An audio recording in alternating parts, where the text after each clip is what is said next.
সবাইকে আন্তরিকভাবে স্বাগত।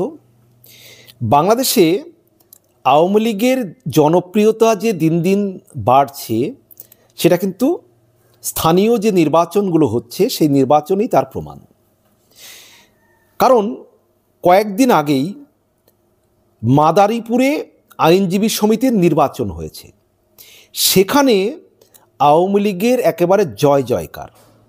15টি আসনের মধ্যে 14টি আসনে আওয়ামী লীগ পন্থীদের জয় হয়েছে। 15টির মধ্যে 14টিতে, বুঝতে পারছেন কি আকাশচুম্বী জনপ্রিয়তা নিয়ে ফিরছে আওয়ামী লীগ। মাত্র একটি আসন, সভাপতির আসনটি বাদে 15টির মধ্যে 14টিতে আওয়ামী লীগ পন্থীদের জয়। এর কিছুদিন আগে সিলেট আইনজীবী সমিতির নির্বাচন হয়েছে, সেখানে আওয়ামী লীগ পন্থীরা এককভাবে 12টি আসনে জয়লাভ করেছে এবং বিএনপি এবং জামাতে ইসলামী একদল পেয়েছে 6টি আসন, একদল পেয়েছে 5টি আসন। অর্থাৎ দুজনার যোগ করেও আওয়ামী লীগের সমান আসন হচ্ছে না, হয়নি। তার মানে কি, আওয়ামী লীগের জনপ্রিয়তা এই মুহূর্তে আগে যা ছিল 5ই আগস্ট পর্যন্ত তার তুলনায় অনেকাংশে বেড়ে গিয়েছে। তাই তো বাংলাদেশের মানুষ বলতে শুরু করেছে, আগেই ভালো ছিলাম।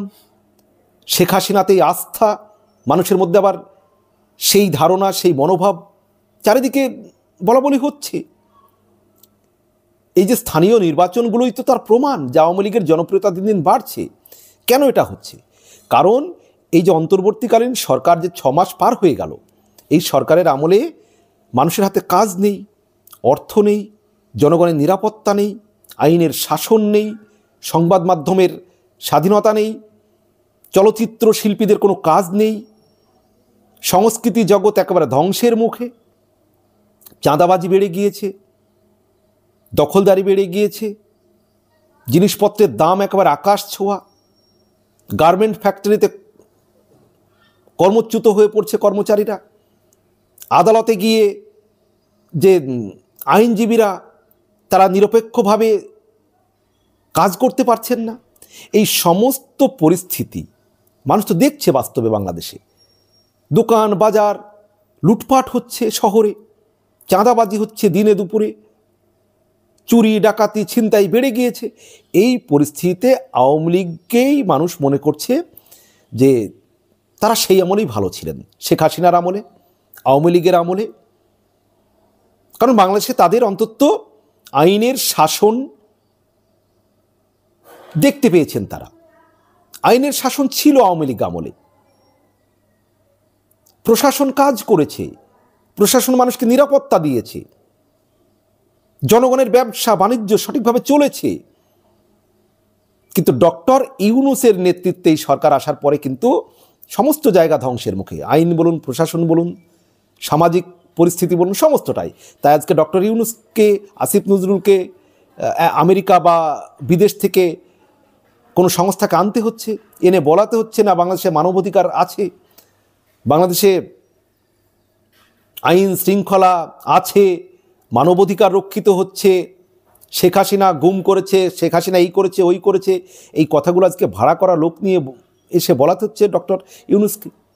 কারণ বাংলাদেশের যে পরিস্থিতি সাধারণ মানুষ তারা উপলব্ধি করছেন। আওয়ামী লীগ এই ফেব্রুয়ারি মাস থেকে কর্মসূচি দিয়েছে।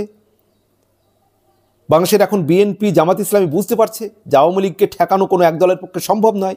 তাই তারা তলে তলে জোটবদ্ধ হচ্ছে, এখন সবাই মিলে আওয়ামী লীগের বিরোধিতা করছে। এটাই তো প্রমাণ করে যে আওয়ামী লীগের জনপ্রিয়তাকে তারা ভয় পাচ্ছে। আওয়ামী লীগকে এককভাবে মোকাবিলা করার ক্ষমতা জামাত ইসলামী বলুন, বিএনপির বলুন, বিএনপির ছাত্র সংগঠনের বলুন, জামাত ইসলামের ছাত্র সংগঠনের বলুন, কারণ নেই আওয়ামী লীগের সঙ্গে এককভাবে মোকাবিলা করার। তার প্রমাণ কিন্তু হচ্ছে এই স্থানীয় যে নির্বাচনগুলো হচ্ছে, সেই নির্বাচনগুলোতে আওয়ামী লীগের নিরঙ্কুশ জয়, একেবারে জয় জয়কার।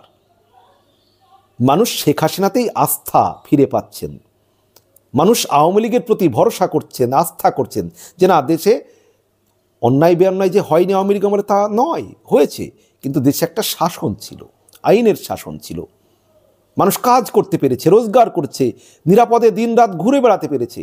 কিন্তু এখন তো সেটা নেই। এই পরিস্থিতিতে আওয়ামী লীগের কিন্তু জনপ্রিয়তা দিন দিন বাড়ছে। সম্মানিত দর্শক, আপনারা কে কী মনে করেন জানাবেন আপনাদের মতামত। বিনীত অনুরোধ রইল। ভালো থাকবেন, সুস্থ থাকবেন, সবার জন্য শুভকামনা।